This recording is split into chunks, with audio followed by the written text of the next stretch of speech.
Welcome to our second module of the VP Culture System. This module is called Emotional Science, and this is the first lesson. And emotional science is a hugely important part of every culture. Emotional science is a huge part of every leadership set of skills that you need to have. Why? Because it's all about valuing people. You really cannot communicate valuing people without some sort of an emotional content. In fact, it's the most important thing in communicating valuing content. However, it's very complex. It's one of the most difficult things for leaders to tackle. So that's why we're tackling it here in the middle of as the second unit of our overall journey through the VP Culture System. So emotional science is about communicating value in the workplace. It's about showing people that you value this and you value them and you value this outcome, you value how we do this together. So emotional science is responsible for making the difference between one leader to another leader's effectiveness by 20%, according to Leonard Mlodinow. His research indicates that if you have the two of the exact same leaders with the exact same education, the leader that could do emotional intelligence well is going to be 20% more effective. So that's a powerful dynamic. It's one of the best ways, and we'll see later statistics that show it's the number one way for creating emotional connection, emotional team outcomes.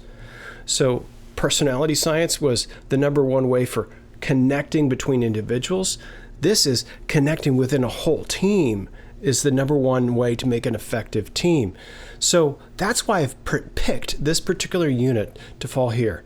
We're going to have to do some hard work and dive deep into this in order to get this skill, but we're going to give you some specific skills that you can walk away with that are going to cover 80% of the material that you'll need to cover within emotional science. Sure, emotional science is a big, huge subject, and we can't cover it all. So we're going to cover sort of the 80-20 rule.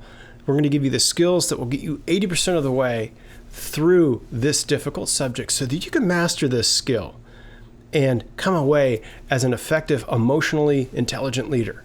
So here's the deal. Now look at this leader. She's basically not showing you any emotional impact. She's not giving you any emotional feedback in what she's doing and how she's holding herself. Just very straight, and you don't know whether she's feeling happy or sad, and so that can be confusing for people. So without emotions, we're not able to function within the workplace or in life, really.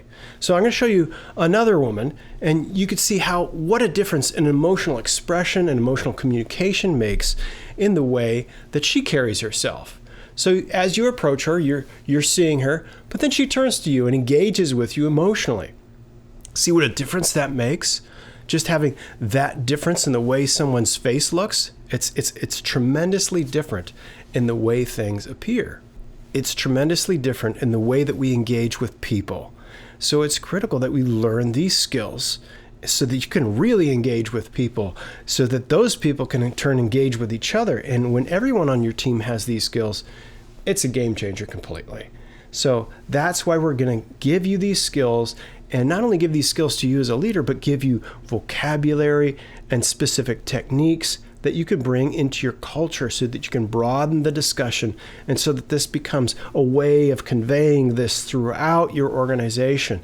That's what culture does. It's a way of meta leading the entire organization through specific concepts, languages, behaviors that you all do and you all understand, so that you don't have to explain them. We all function in this way. That's what a culture does. It gives you uniformity of behaviors, uniformity of language, uniformity of values. So we're going to actually create what I call an emotional current, which creates culture. So that's why emotional science is so critical for this foundation.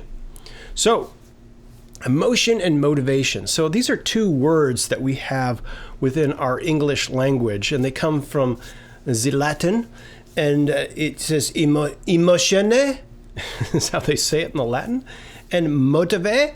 They're both from the Latin root word to move. You're moving people. You're taking your energy and you're moving people. So we're going to talk about the energy that emotion brings to life and to work. So obviously work is all about moving things, energy, moving forward. So it's not actual woo-woo energy. It's actual neurons that fire electrical signals. If you're working in the knowledge industry, we've got to move those neurons and motivate the brain. The body functions on actual chemical energy.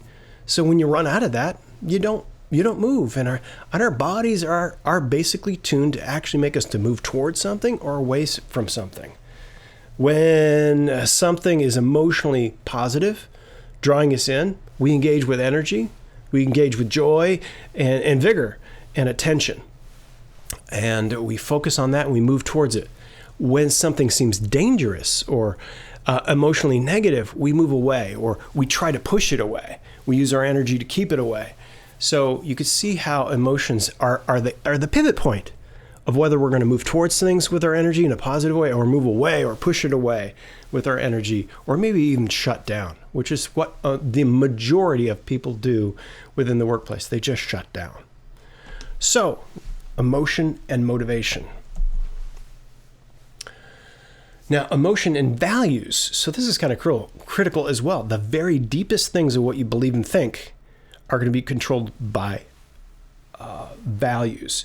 So that's why these things are so important. They tell us where to go and how to go and why we're going. That's what you're communicating. You're not just robotically communicating that you must do this thing. That motivates no one. It's all based on emotion. So emotions move us towards where we want to go energetically, and they also give us the why and the how we're going to do it with values. Okay, so we're going to be talking about the skill of focusing. So you as a leader are going to try to focus the emotional attention of yourself, first of all, and then focus the emotional attention of the people on your team, and maybe even the people that you serve out in the broader world.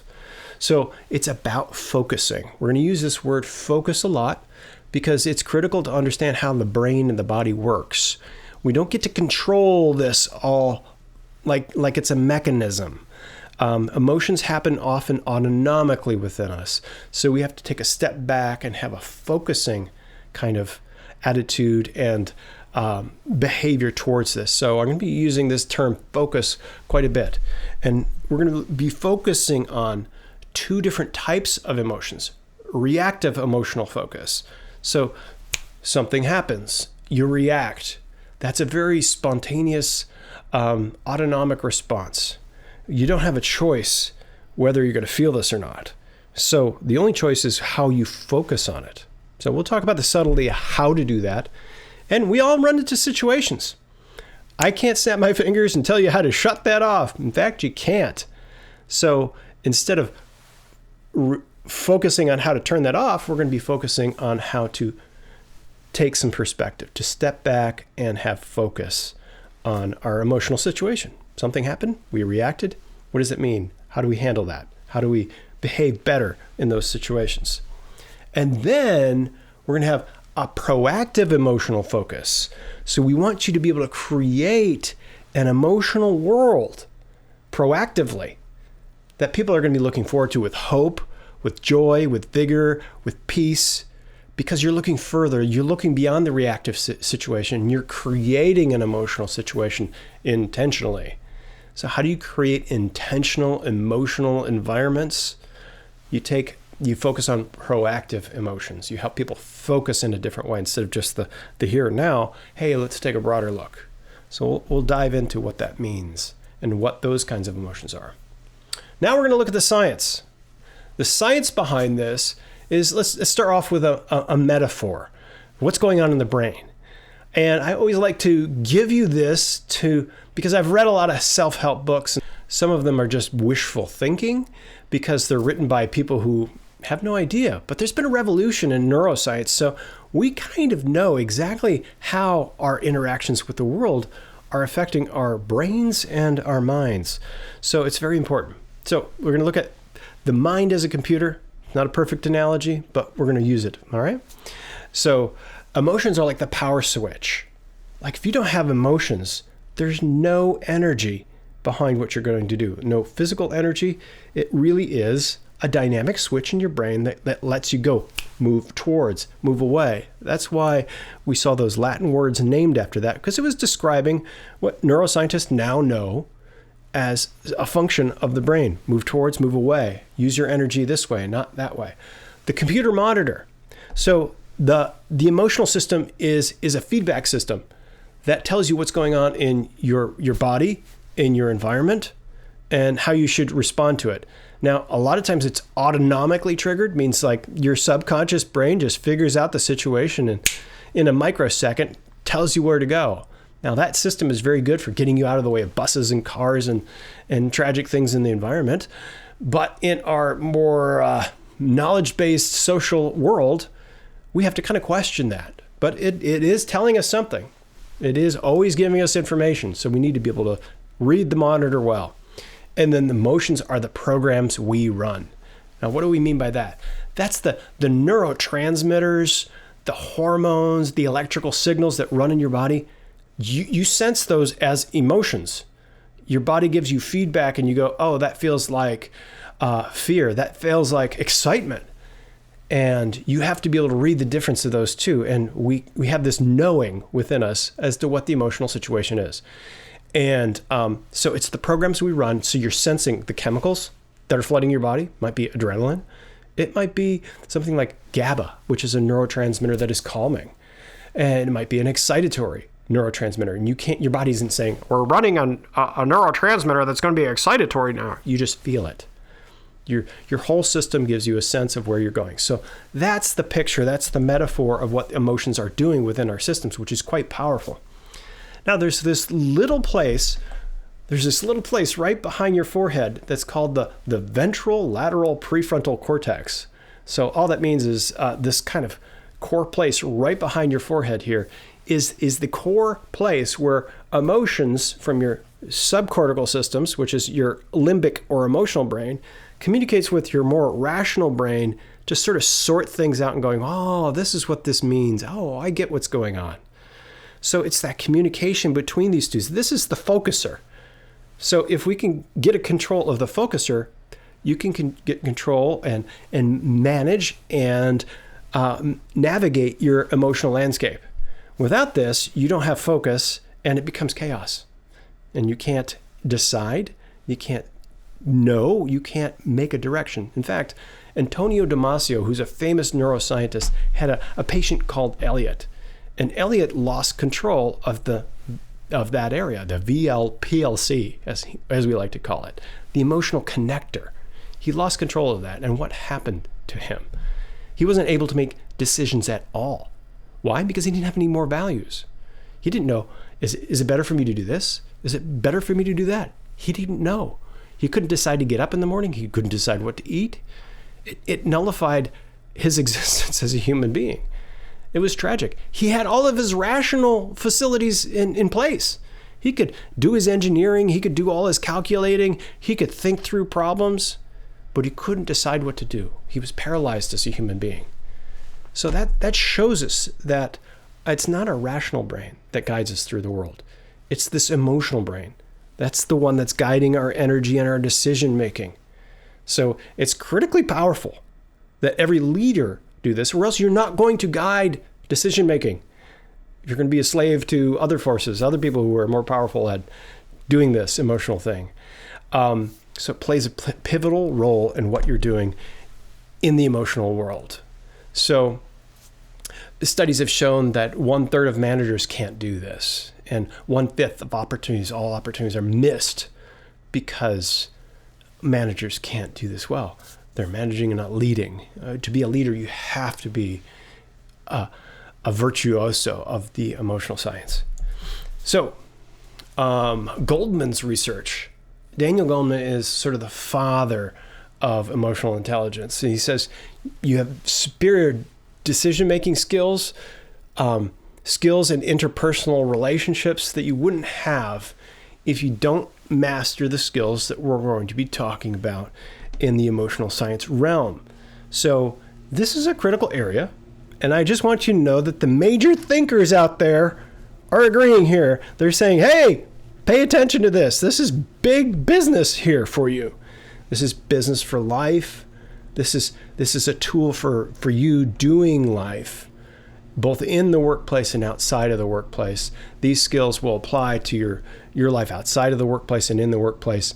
So they're critical skills that you don't get taught in business school, and you don't get taught in most schools unless you're a psychologist and things like that. So that's why it's so important. That's why I drive home the scientific ideas behind this, so that you'll be able to grab onto this and go, hey, let's dive deep into this and take a hold of this.